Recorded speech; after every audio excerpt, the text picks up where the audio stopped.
1861 to 1865, and I'm going to let this gentleman right here tell you exactly what's going on. Welcome, ladies and gentlemen.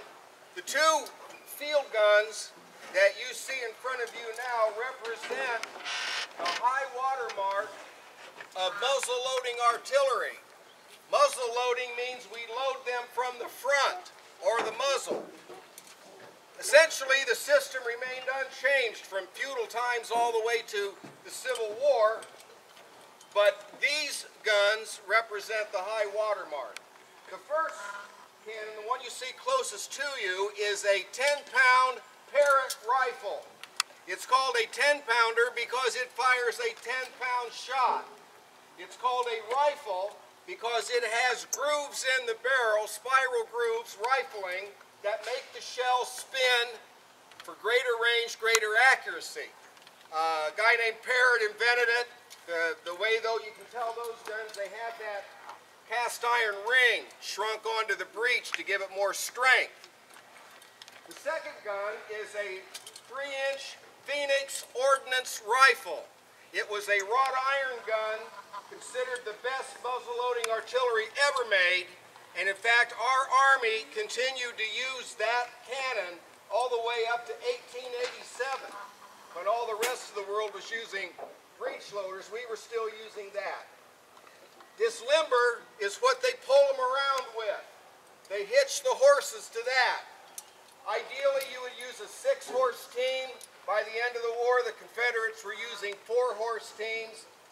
There would also be a supply train following each artillery battery with extra ammo and those kinds of things. But this was the basic unit. The box on the back has all of our ammunition, powder, and tools to man the gun. The two guns represent a section. The Confederate battery usually had 4 guns. The Federal battery had 6 usually. Every 2 guns being a section, they could be commanded in smaller and smaller groups. It takes ideally a 7-man crew to run one of these guns. As you can see, the crew is coming out now. The gunner is the skilled man who commands everything. He knows what's going on. He can call the ranges, call for the shot size, the fuse length. He's an expert. The man on the limber box is a corporal. That is a skilled position as well. That corporal needs to know how much powder it takes to get the shell down as far as it needs to go, how long to cut the fuse, what kind of projectile to use. The gunner commands it, the limber box person sets it up. 1 step forward, march. 1 step forward, march. By the way, there are Yankees in the woods right now hoping to take a pot shot at us like they did historically. So when we get done with this demonstration, don't be surprised if suddenly they spring one on us and our dismounted cavalry hiding in the woods will have to bail us out. They are now getting ready to take the implements off of the cannon carriage. The implements that we need to serve the gun. The first one I'm going to have to show you is the worm. I'm going to stick that up there so you can see it. That is a corkscrew-shaped thing that we reach down into the bottom of the barrel with to remove any cartridge fragments that might still be there. Anytime you fire a cartridge, it leaves the bottom of the cartridge in the bottom of the barrel. After a few firings, not only does it become a safety problem, but you can't get the shell all the way in. So that has to come out. The second thing I want to show you is the sponge. That fuzzy end, we get it all wet. We stick it down the barrel to cool it, to put the fire out, and that sponge will also bring out any more shards of the cartridge. The other end has got a hard thing on it, that knob. That's what we use to ram the shell in. The shell, more often than not, we use exploding shell, but we can also use solid shot. The exploding shell is hollow, filled with powder, with a fuse that screws into the front end. And that fuse can be set in various different ways by the man on the box. Now, the reason why I already mentioned about the wet sponge, you notice that number 3 there, has his thumb over the vent. The vent is the hole that goes from the top down into the bottom of the barrel so that we can get the fire down in there to shoot that projectile off. He's got his thumb over it right now to keep any rush of air from going up through that hole when they shove the sponge or the rammer in. The signal to bring the cartridge up is to have the rammer head on the muzzle. The guy on the box is just now giving him the shell. He's going to take it up and show it to the gunner. The gunner is going to make sure that it's all set up right. Then he takes it on up to the front where we're going to load it in. Now what we fire it off with is what they call a friction primer. Primer is a little brass tube full of fulminated mercury with a wire going through the top. Pull the wire out, it makes a spark, shoots it off. That goes in the vent. Now they rammed the shell in. Now the guy is going to, they're going to aim the gun. Now we could hit pretty much anything we could see.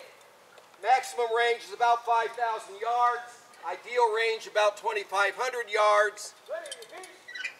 Now at that command, the number 3 person is going to shove a sharp wire down the vent hole. We call it a vent prick. That cuts a hole into the cartridge so that the fire can get into it when we fire it off. Now you see the lanyard is hooked up. Get ready, it's going to be loud. Fire! Oh, I like that part. That's, uh-oh. Looks like we got... Retire!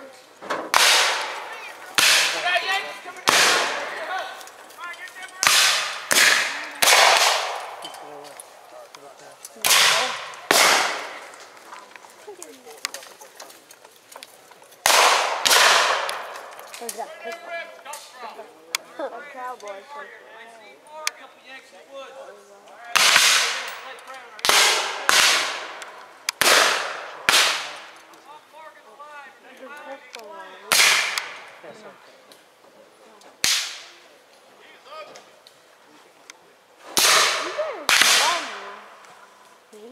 No, there you go.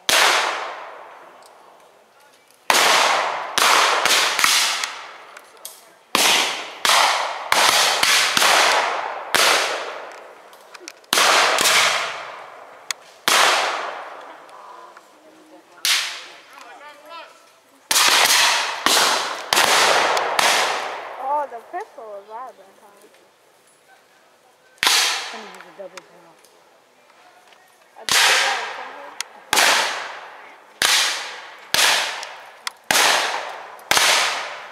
oh. How? Oh. I love it.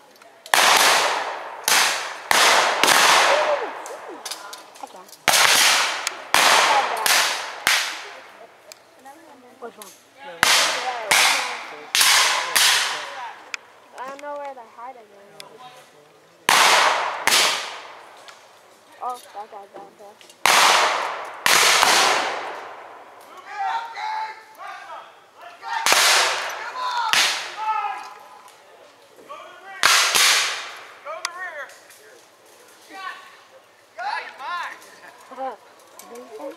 Now you're mine. Shoot him with the cannon. What? Civilized warfare. If you take a prisoner, if they surrender, you don't surrender. Not everybody follows their rules. That hurts. Might hit my liver. My God. Looks like... Yeah, there's a hard case back there still. Thank you, ladies and gentlemen. You've been a great audience. Spin around. Spin around.